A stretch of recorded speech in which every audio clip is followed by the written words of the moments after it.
नमस्ते सभी को। उम्मीद करता हूँ आप सब स्वस्थ हैं, प्रसन्न हैं और उत्साहित हैं। आज हम एनसीईआरटी कक्षा तीसरी का इंग्लिश का पेपर सॉल्व करने जा रहे हैं, जो कि सेशन एंडिंग एग्जामिनेशन का एक सैम्पल पेपर है। इस सैम्पल पेपर में एक अनसीन पैसेज, एक सीन पैसेज, 10 नंबर की ग्रामर, 10 नंबर की क्रिएटिव राइटिंग और 5 नंबर की वोकेबलरी होगी। आज हम जानने की कोशिश करेंगे कि पेपर को किस तरह से सॉल्व किया जाए। तो चलिए शुरू करते हैं। तो इसमें पहला क्वेश्चन है रीडिंग विद कॉम्प्रीहेंशन का। इसमें एक अनसीन पैसेज है। अनसीन पैसेज को पढ़ना है, पढ़ के समझना है और नीचे दिए गए जो क्वेश्चंस हैं उनका उत्तर देना है। तो चलिए शुरू करते हैं। There was a small tree near a village pond. There was a small tree, वहाँ पर एक छोटा पेड़ था। नियर अ विलेज पॉन्ड, गांव में तालाब के पास एक छोटा पेड़ था। It gave cool shade to people and birds. It का मतलब है यहाँ पर ट्री। जो पेड़ था वो ठंडी छांव देता था, कूल शेड देता था to people and birds. Every day, हर रोज, children sat under the tree to rest and talk. बच्चे पेड़ के नीचे बैठते थे to rest and talk. Sat under the tree. The tree was happy to help everyone. Now who is included in everyone? पेड़ सबकी मदद करके खुश था। सबकी कौन? पक्षियों की, लोगों की और बच्चों की। One summer, गर्मियों के एक मौसम में, the weather became very hot. मौसम बहुत गर्म हो गया। The pond slowly dried up. तालाब धीरे धीरे सूख गया या उसमें पानी बहुत कम रह गया। And animals had no water to drink. जानवरों के पास पीने के लिए कुछ नहीं था। सीइंग दिस, ऐसा देखकर, the tree dropped it's leave into the pond. पेड़ ने अपने पत्ते तालाब में गिरा दिए। ड्रॉप्ड मतलब गिरा दिए, लीव्स पत्ते, इनटू द पॉन्ड तालाब में। The leaves helped keep the water cool and clean. पत्तों ने पानी को, जो थोड़ा पानी बचा हुआ था, उसको कूल ठंडा और क्लीन साफ रखने में मदद की। सून जल्दी ही, rain came and filled the pond again. बारिश आई और तालाब फिर से भर गया। The animals were safe. जानवर सुरक्षित थे। सेफ का मतलब हम प्रोटेक्टेड भी बोल सकते हैं। Protected. The animals were safe and the village people thanked the kind tree. और गांव के लोगों ने दयालु पेड़ को धन्यवाद किया। दयालु को हम और क्या बोल सकते हैं? काइंड को केयरिंग, है ना, which cares for everyone. So now we have understood the paragraph. So let us see the questions now. First question: why did the children sit under the tree every day? So we have understood and we have read it. The answer is in the third line. Every day, children sat under the tree to rest and talk. So we can start the answer like this. The children, half of the answer is given in the question only. The children, अब sit की जगह sat आ जाएगा क्योंकि ये past form में question पूछा हुआ है। तो पास्ट फॉर्म में when we are giving the answer we have to change the verb into second form. हमको सेकंड फॉर्म में वर्ब लगानी होती है। So the children sat under the tree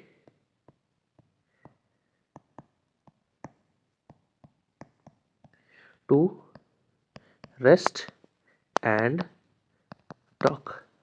So you can see the half of the question is half of the answer is in question itself. तो आपको सिर्फ यही लिखना है, to rest and talk, है ना। Next question: how did the tree help people and birds? पेड़ लोगों की और पक्षियों की मदद कैसे करता था? So answer is given in the second line. It gave cool shade to people and birds. आप इस लाइन को डायरेक्टली ऐसे भी लिख सकते हैं। Okay, it gave cool shade to people and birds, right. Let us go for the next one.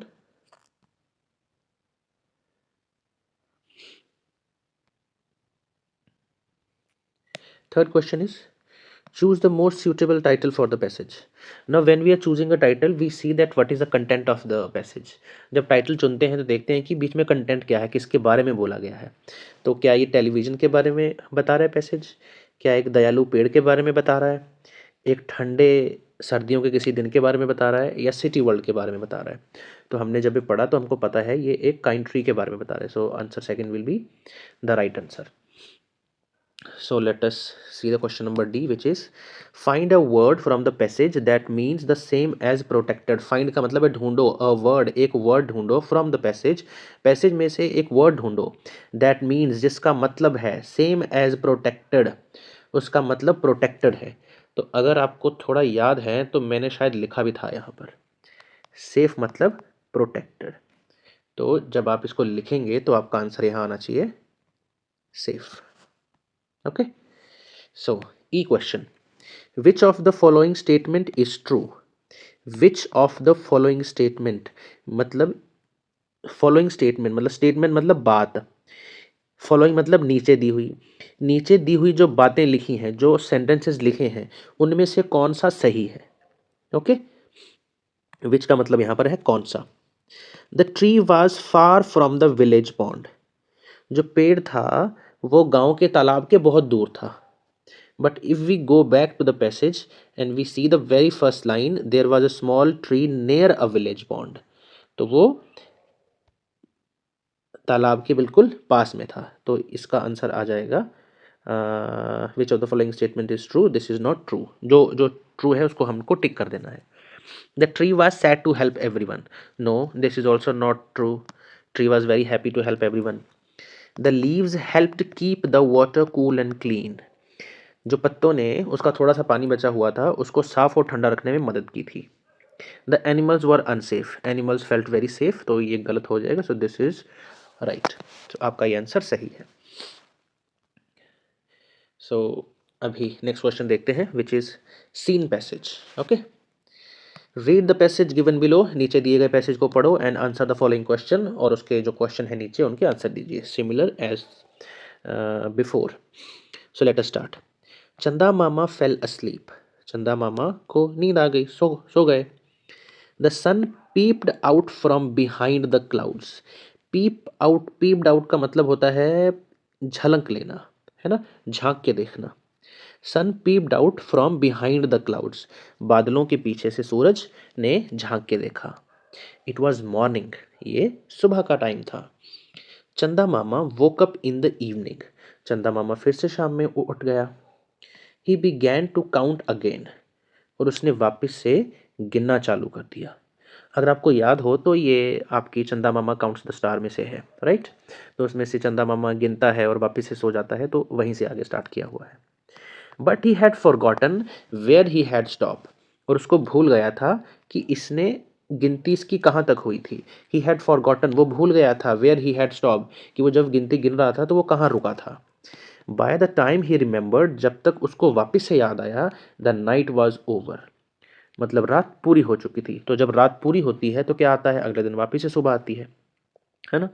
So how ever, तो जब रात पूरी हो जाती है तो चंदा मामा वापस से सो जाता है ना. So however he continued to count the stars night after night. However, फिर भी, तब भी वो, ही कंटिन्यूड, उसने जारी रखा, टू काउंट द स्टार्स, तारों को गिनना, नाइट आफ्टर नाइट, हर रात जब वो आता था, रात में जब वो आता था चंदा मामा और आसमान में तारे देखता था तो उनको गिनता ही रहता था.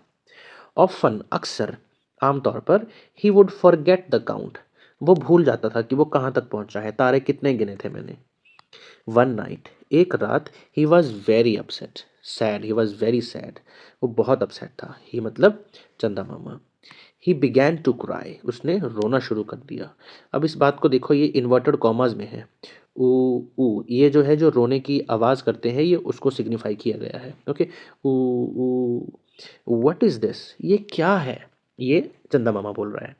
आई am never able to complete my counting, मैं कभी अपनी गिनती पूरी नहीं कर पाता. On seeing his tears the sun smiled. Tears का मतलब होता है आंसू. सूर्य ने उसके आंसू देखे और स्माइल, और मुस्कुराया, और मुस्कुराते हुए कहा, डोंट वरी, परेशान मत हो, चिंता मत करो. वाई डू यू क्राई, आप क्यों रोते हो. I can tell you how many stars are there in the sky, मैं आई कैन टेल यू, मैं आपको बता सकता हूँ, टेल यू का मतलब होता है यहाँ पर बताना, आपको बताना। हाउ मैनी स्टार्स, कितने स्टार्स हैं, there are in the sky, आसमान में कितने स्टार्स हैं। ओके, तो चंदा मामा बोल रहा है आप रोइए मत, आप परेशान मत होइए, मैं आपको बता सकता हूँ कि आसमान में कितने तारे हैं, क्योंकि चंदा मामा इसी बात से परेशान था कि मैं अपनी गिनती कभी पूरी नहीं कर पाता और वो इस बात को लेकर रो रहा था। ठीक है, सो अभी चैप्टर्स, अभी इसके क्वेश्चंस देखते हैं। Sorry, write the name of the chapter from which this passage is taken. So अगर बच्चों आपको याद है तो ये लिया गया है Chanda Mama counts the stars, counts the stars से। Why was चंदा मामा very upset at that night? Why was he very upset? यहाँ पर लिखा हुआ है one night he was very upset. Let me take another ink. One night he was very upset. He began to cry. Why? This is the reason that he has mentioned. That I am never able to complete my counting. This was the reason why he was upset. Okay, so we will write like this. He was upset. He was upset because he was unable to complete his counting. Complete his counting. Okay, let us go to the next question. Who peeped out from behind the clouds? Very easy. Sun. आप सीधा सन भी उत्तर लिखेंगे तभी भी आपको पूरे marks मिलेंगे। Sun peeped out from behind the clouds. पूरा लिखेंगे तभी भी ठीक है, अगर अकेला सन भी लिखेंगे तभी भी आपका आंसर ठीक है। Okay, now find a word which means as to look at something secretly, है ना। सो अगर आपको याद हो, हमने पढ़ते ही इसको देखा था, तो पीप आउट, झांकना, झांकने का मतलब ऐसे देखना कि किसी को पता ना चले। So to look at something secretly it means peeped, peep लिख सकते हैं आप। Okay, so now question number E, tick the group of naming words. So all the things which we can see around are the naming words. So let us see, it doesn't include the verbs, right? So let us see. Chanda, it is used for the chanda mama. Sun, clouds, these are all names. Woke, this is a verb, uthna, remember, yaad karna, this is also a verb, count, ginna. How, why and what, these all are question words, so these are not the nouns. So in this, A option is correct. A option is correct. Chanda, sun and cloud. So let us go for the grammar questions now. Grammar is of 10 marks. Fill in the blank with is or are. Now is comes with singular. जो भी single चीज़ें हैं उनके साथ is आएगा। Are plural, plural का मतलब है एक से ज़्यादा, सिंगुलर का यहाँ पर मतलब है सिंगल, कोई एक चीज़, जब कोई एक चीज़ है तो उसके साथ इज आएगा, ज़्यादा चीज़ें हैं तो उसके साथ आर आएगा। तो पहला सेंटेंस पढ़ते हैं, there dash animals in the jungle, तो एनिमल्स ज़्यादा हैं तो आर आएगा, there are animals in the jungle. The table, table, tables नहीं लिखा है, द टेबल, तो सिंगल है क्योंकि एक टेबल है तो इसके साथ इज आएगा। Okay, let's go to the second one. Rewrite the following sentences using and और बट। एंड और बट का इस्तेमाल करके हमको इस सेंटेंस को वापस से लिखना है। ये तीन सेंटेंस है, and I eat an apple, I eat an orange, I eat a peach. So हमको इस सेंटेंस को वापस से रीफ्रेम करके लिखना है यूजिंग एंड और बट। सो इसको हम शॉर्ट करके ऐसा लिख सकते हैं, बार बार I eat an apple, I eat an orange और आई ईट अ पीच लिखने से अच्छा है मैं क्या लिख सकता हूँ, आई ईट एन एप्पल, मैं सेब खाता हूँ, ऑरेंज एन ऑरेंज, ऑरेंज भी खाता हूँ, एंड अ पीच, और पीच भी खाता हूँ। एंड का इस्तेमाल ऐसे हो सकता है यहाँ पर। Okay, now let us go for the next question. I like to watch cartoons, my sister like to watch movies. Now यहाँ पर दो चीज़ें इस्तेमाल करनी है, एंड और बट। एंड का इस्तेमाल तब होता है जब एक ही तरीके के काम हो रहे हैं, जैसे आई ईट एन एप्पल, ये यहाँ भी खा रहे हैं, ये यहाँ भी खा रहे हैं और यहाँ भी खा रहे हैं। लेकिन इस कंडीशन में I like to watch cartoons, एक कोई है जिनको कार्टून अच्छे लगते हैं, my sister likes to watch movies, लेकिन उनकी बहन को मूवीज़ देखना अच्छा लगता है। सो जब कोई चीज़ कॉन्ट्रास्ट में है, किसी के अगेंस्ट है, कोहेरेंस में नहीं है ना, बात बराबर नहीं है, बात अलग अलग है, तो उसमें हम बट का इस्तेमाल करेंगे। तो किसी को क्या पसंद है, किसी को क्या पसंद है, इसमें दोनों को एक चीज़ नहीं पसंद है, अलग अलग चीज़ें पसंद है, तो इस कंडीशन में बट आएगा। I like to watch cartoons but my sister, don't forget to lower case the word of M, my sister likes to watch movies, right? Very easy. Now this is the concept of a and an, है ना। तो basically हम कई बार सीखते हैं कि ए ई आई ओ you के साथ हमेशा एन लगता है, बाकी जो कॉन्सोनेंट्स बच गए विच आर 21 उनके साथ ए लगता है, जो कि ये कॉन्सेप्ट गलत है। सही कॉन्सेप्ट है कि ए ई आई ओ यू की साउंड को ध्यान में रखना आपने, साउंड के साथ एन लगता है, बाकियों के साथ ए लगता है, तो आपने साउंड को देखना है। आपने ए की साउंड का है ए ई ओ अ, दीज आर द साउंड्स। तो अगर ये साउंड है तो एन आएगा, अदरवाइज ए आएगा।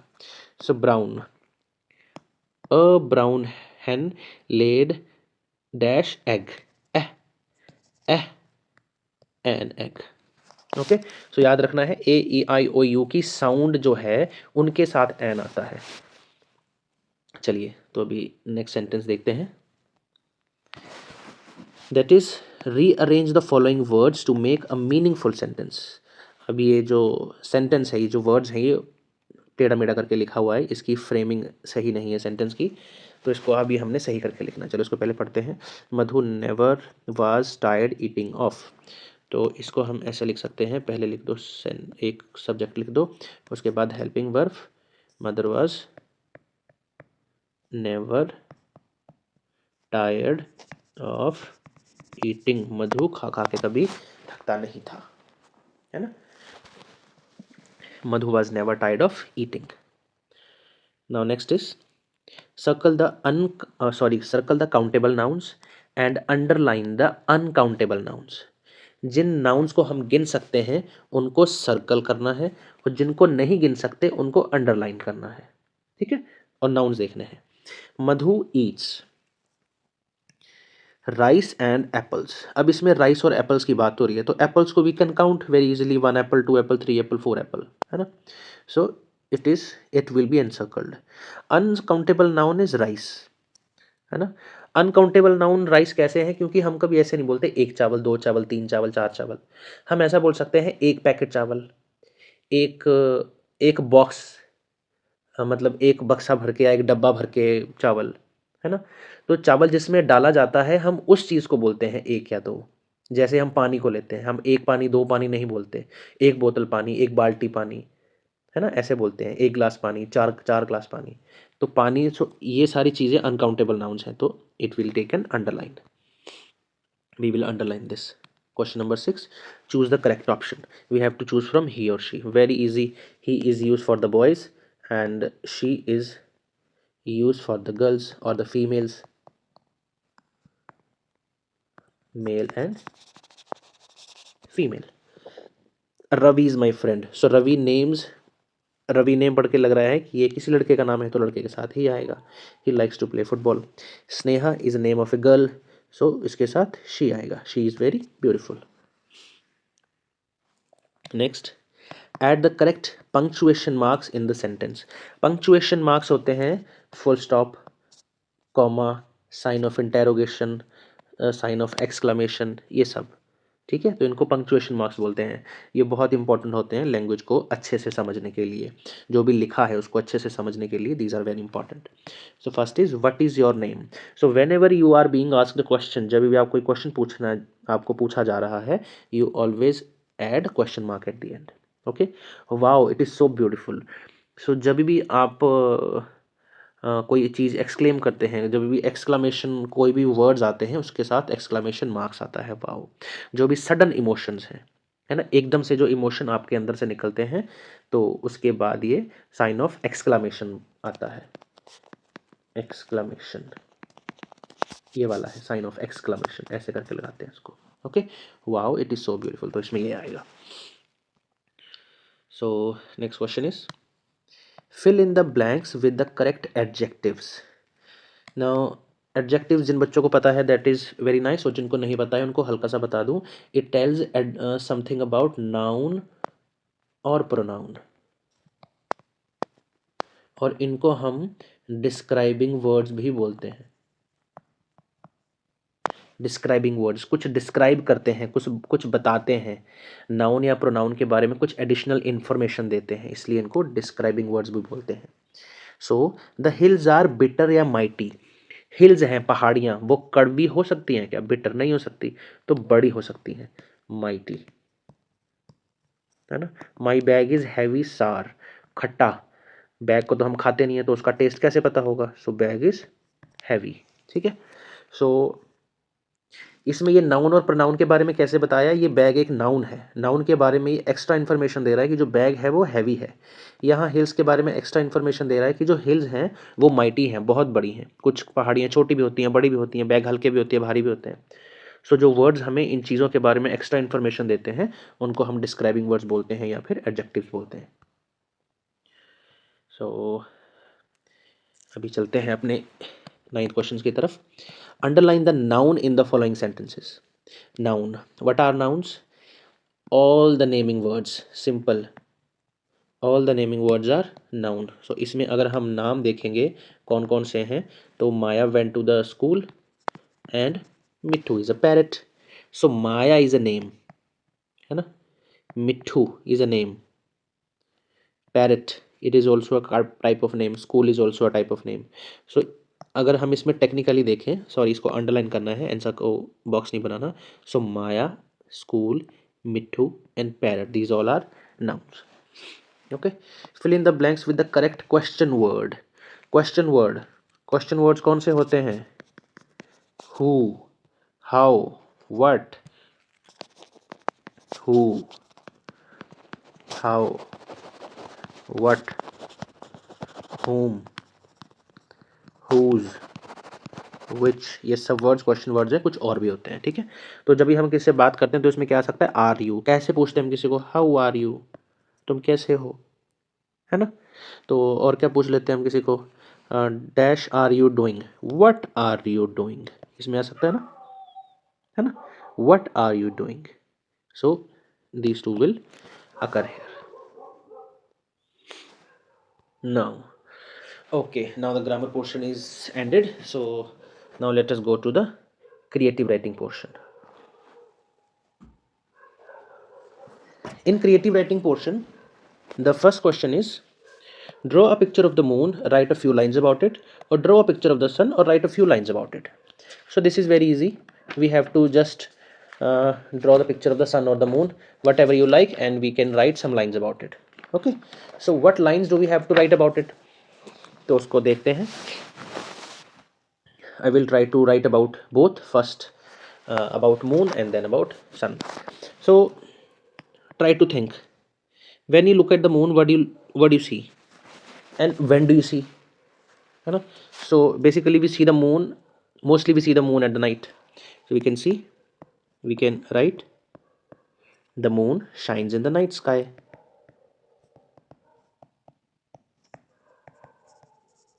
रात आसमान में चांद चमकता है, और ये दिखता कैसा है, इट लुक्स ब्राइट, चमकता है, एंड ब्यूटीफुल, और बहुत सुंदर लगता है, correct.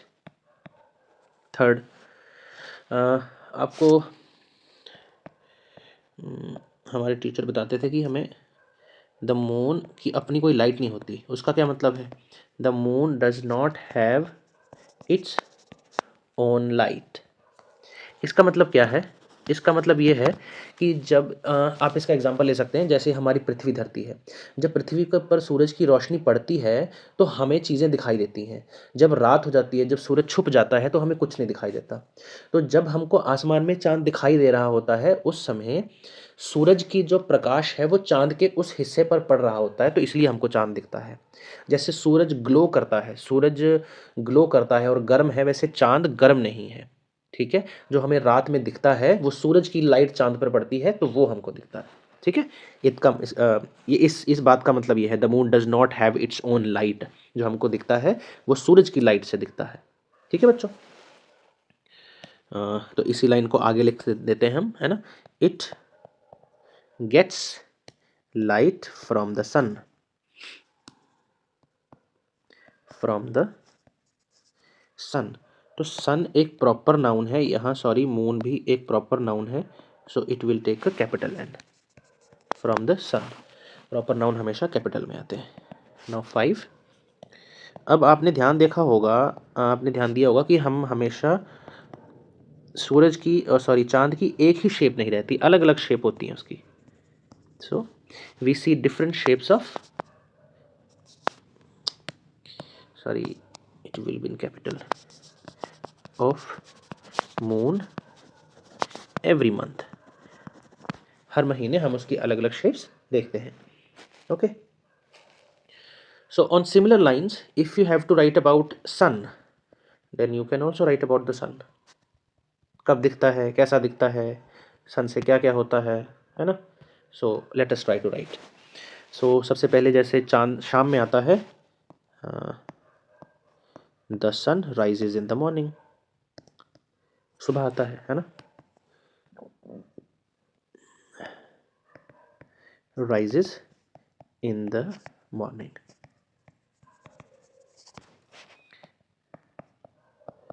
It gives us light and heat.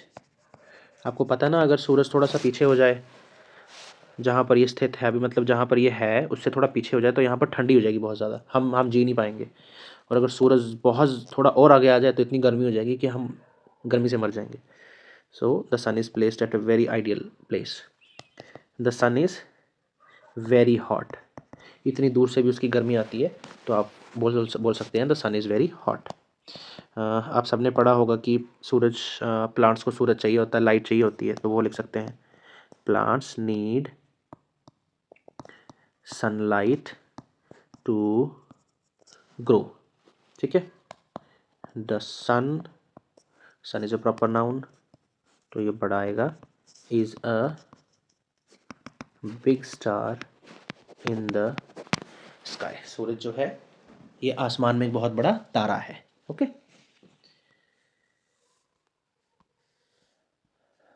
Okay. Now the second question is, हमने दोनों ऑप्शन उसके देख लिए, अब सेकंड क्वेश्चन है, right a few lines on the given picture, you can use the hints given below. अब ये एक पिक्चर है और इस पिक्चर को देखकर हमने कुछ सेंटेंस बनाने हैं। So now you can see what is happening in the picture. There are at least 5 children in the picture, and 4 of them are flying kites. One girl is sitting on the bench and the dog is also watching the kites. There is a tree and the children seems to be in the playground. So let us try to write with the given hints.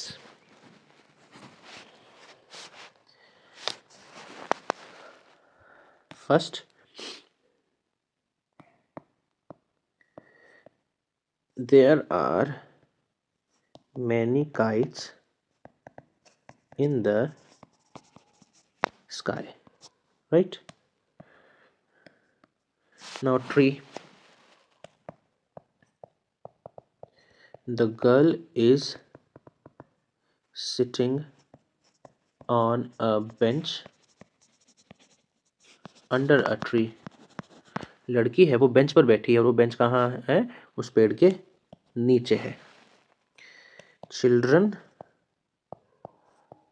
are flying kites, right?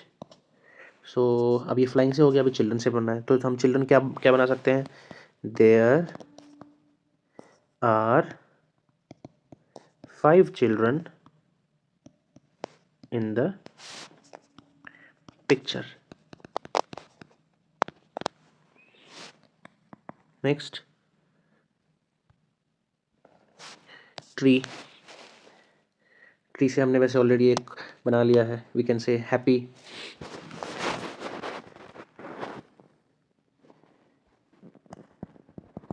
Children are happy. और हम इसी में enjoying भी लिख सकते हैं. And enjoying themselves. और वो खूब इंजॉय कर रहे हैं. जो बच्चे हैं वो खूब इंजॉय कर रहे हैं. So this is how you can write the sentences. Now these are the hints. If you can write it with some other ways, you can also write it. Right? आपको हमेशा ऐसे नहीं करना है कि जो हिंट्स हैं उन्हीं को देखकर आपको करना है. अगर आप कुछ और सेंटेंस आपको याद आ रहा है और वो हिंट्स में उस वर्ड नहीं है, आप तभी भी उसको लिख सकते हैं. ठीक है, ये आपकी हेल्प के लिए है कि आपको आसानी रहे. लेकिन अगर आप इसके अलावा भी लिख सकते हैं तो you are more than welcome. कोई आपके मार्क्स नहीं काटेगा इस बात को लेकर. So now we are on the last part, which is vocabulary development, and it is of 5 marks. So let us read the question. The first one is, which of the following is the correct rhyming word of night? Night का rhyming word क्या है? Rhyming word क्या है जो बोलने में एक जैसे आते हैं? जैसे कैट, बैट, हैट, सैट, है ना. Bed, ted, led, fed. ऐसे. तो night, bright, close, lost. Close और लॉस्ट नहीं आ रहा ना, तो night. So night is the correct. Peep, बोलने में एक जैसे आए. Peep, lap, no. Peep, sleep, yes. Peep, glass, no. Peep and sleep. Write 2 words starting with the consonant blends. Consonant A, E, I, O, U को छोड़कर English alphabet में जितने भी लेटर्स हैं उनको हम कॉन्सोनेंट बोलते हैं. 21 कॉन्सोनेंट्स होते हैं. ठीक है, तो जब उनको ब्लेंड करते हैं तो उनकी साउंड आपस में मिक्स हो जाती है. जैसे ये स्प है ना, तो इससे 2 वर्ड लिखने हैं तो हम लिख सकते हैं स्पार्क, स्पेशल. हो सकता है आपको कुछ और भी याद आ रहा हो अभी जब आप वीडियो देख रहे हैं, तो you can also right like this. अपनी मर्जी से भी आप लिख सकते हैं. बट अब अपने क्वेश्चन को ध्यान देना है कि क्वेश्चन में पूछा क्या है. Write your answers according to the question only. Now इसमें write 2 words having prefix sun. Sun prefix already add कर दिया गया है. Now you have to add something here to make a meaningful word. Sun prefix already लिखा हुआ है, तो अगर मैं यहाँ पर फ्लावर लिख दूँ, so I have a sunflower. सन. अगर मैं यहाँ पर डे लिख दूँ, so I have a day which is Sunday. Right. Now while you are watching the video, you can also think about some other words like this. Okay, so the fourth is rewrite the sentences. rewrite वापस से लिखो the sentences. sentences है by changing the gender of the underlined words. जो underlined word है उसका gender change करके ये पूरा sentence वापस से लिखना है. तो क्या लिखना है? जेंडर का मतलब क्या है? Boys and girls. अगर बॉय है तो गर्ल हो गया, मैन है तो वुमन हो गया. जेंडर का मतलब होता है लिंग उसका, वो चेंज करना है. कॉक का चेंज जेंडर होता है हैन. द हैन क्रोज, मतलब क्रोज मतलब बोलती है लाउडली एवरी मॉर्निंग. ठीक है, जो हैन है वो एवरी मॉर्निंग बहुत लाउडली, बहुत ज़ोर से बोलती है, loudly. Okay, the lion is a powerful animal. So what is the gender of lion? How do we change it? It is lioness. The lioness is a powerful animal. Okay, next is reading of the question is very very important. In reading and understanding the question is very very important. Otherwise we may do many mistakes. We may commit mistakes. Rewrite the sentences. अब फिर से sentence को वापस लिखना है. कैसे लिखना है? By writing the opposite of the underline words. अब इस कंडीशन में ये जो अंडरलाइन वर्ड्स है इसका ऑपोजिट लिखना है हमको और पूरा सेंटेंस वापस से लिखना है. थिन का मतलब होता है पतला. तो this book is thin thin का मतलब होता है पतला, इसका उल्टा होता है thick. This book is thick. Long का ऑपोजिट क्या आएगा? Short. The journey was very short. So with this we have come at the end of the question paper. Thank you very much. Take care.